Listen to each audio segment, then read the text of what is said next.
August 27, 1965. The case of the scar-faced children. The victims. I was in my grade school when news came out in newspapers about the case of children with scars perpetrated allegedly by a gang of extortionists or young hoodlums. Authorities were puzzled, baffled, and clueless during their initial investigation. Fear suddenly engulfed the whole metropolis. I was terrified going home alone from school with the thought of being ganged up, molested, and being inflicted with bladed weapons. Here's that puzzling news from the front pages of the Manila Times. Pupil scars puzzle police. The Manila Times.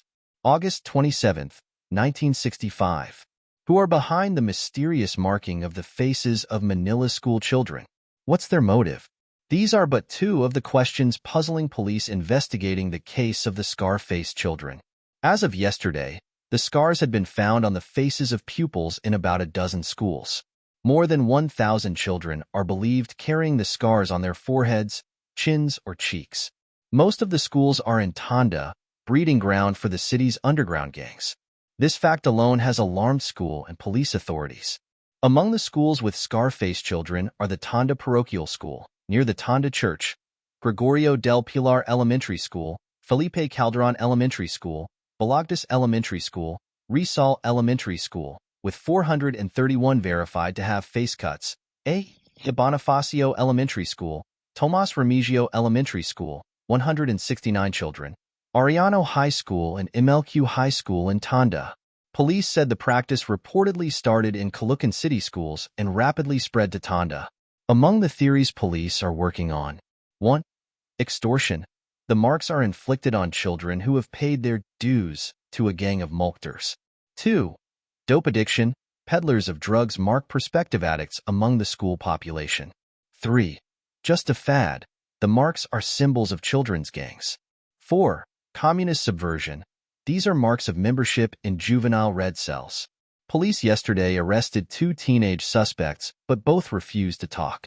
Caught in a brief chase near the Balagtas Elementary School on Quiricata Street, Tonda, were Benjamin Laguna, 17, a Sigu Sputnik gang member, of 1478, Bambang Street, Sta Cruz, and Francisco Payumo, 16, of 1462, Alvarez Street, Sta Cruz.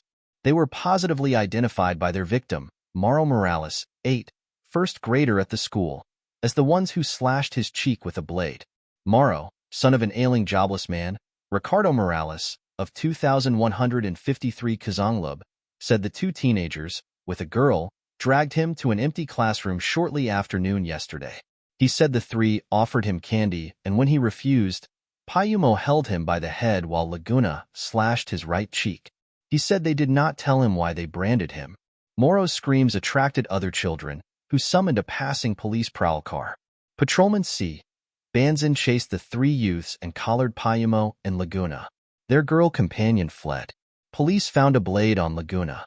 Payumo yielded a bottle of acetone. Investigators said the suspects applied the chemical on the wounds of their victims. Mauro said the 3 pounced on him when he was left behind by his classmates while they were on their way home from school. Police believe that the 3 had been preying on the school children and that Mauro was just one of their many victims. According to most of the victims, they became dizzy after they had been slashed. This led police to suspect that the markings may be the work of dope pushers. One of the girls, Andrea de la Cruz, a 5th grader at Gregorio del Pilar Elementary School on J. Abad Santos Avenue, Tonda, said a teenage boy stabbed her with a sharp needle in the left leg while she was getting off a jeepney in front of her school at noon last Wednesday, August 25. A few hours after the incident, she said she nearly fainted. Another 5th grader, Rolando Estrella, said 2 boys pounced on him last Tuesday while he was on his way home from the Remigio Elementary School on Perla Street, Tonda. He said the boys held him, gave him candy, and cut him in the forehead. Shortly after, he said, he felt dizzy. 16 children at the Del Pilar School made the same complaint. Teachers there said 4 of the scar-faced children got infected. Many of those interviewed said the cuts were inflicted with bladed instruments or broken glass.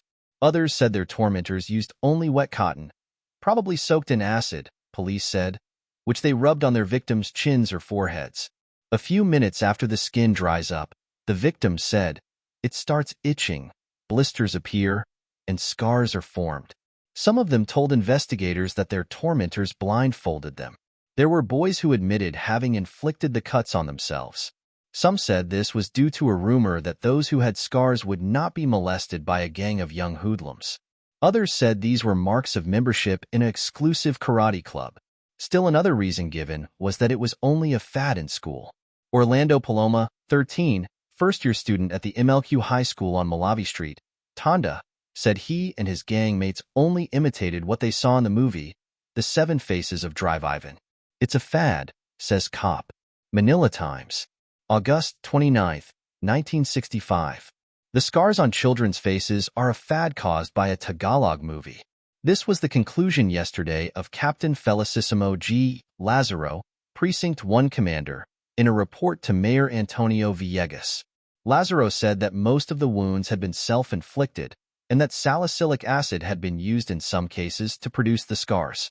Salicylic acid is sometimes used as antiseptic. He told the mayor that the children were imitating a local version of a secret agent who was supposed to be a disguise artist. The movie that started the fad was 7, Muka and I Drive Ivan, which starred Eddie Fernandez. Lazaro said the isolated cases of extortion and other incidents were caused by young hoodlums taking advantage of the situation. The culprit? Other developments. 1. Mayor Villegas directed the Manila Health Department to examine the wounds in the children's chin to determine the effects of the scarring. He also told the MHD to ask the help of the Mental Health Association. 2. 3 MPD precincts were ordered to go on a 2-shift instead of a 3-shift schedule until the case is completely resolved. Policemen were assigned in public and private schools to pick up auspicious characters in the area. The Detective Bureau also fielded 180 men on the Scarface case. 3. Mayor Villegas asked the Board of Review for Moving Pictures to take another look at the Tagalog film. He said he would review the movie today or tomorrow. In his report to Villegas, Captain Lazaro said interviews of the victims showed that the injuries sustained are self-inflicted, as most of them wanted to imitate the character of Dr. Ivan as portrayed in the film. Some claimed that by wounding their chin, it would change their appearance to make them look like Kirk Douglas, Lazaro said. The precinct commander compared the craze to the Beatles and beatnik fad.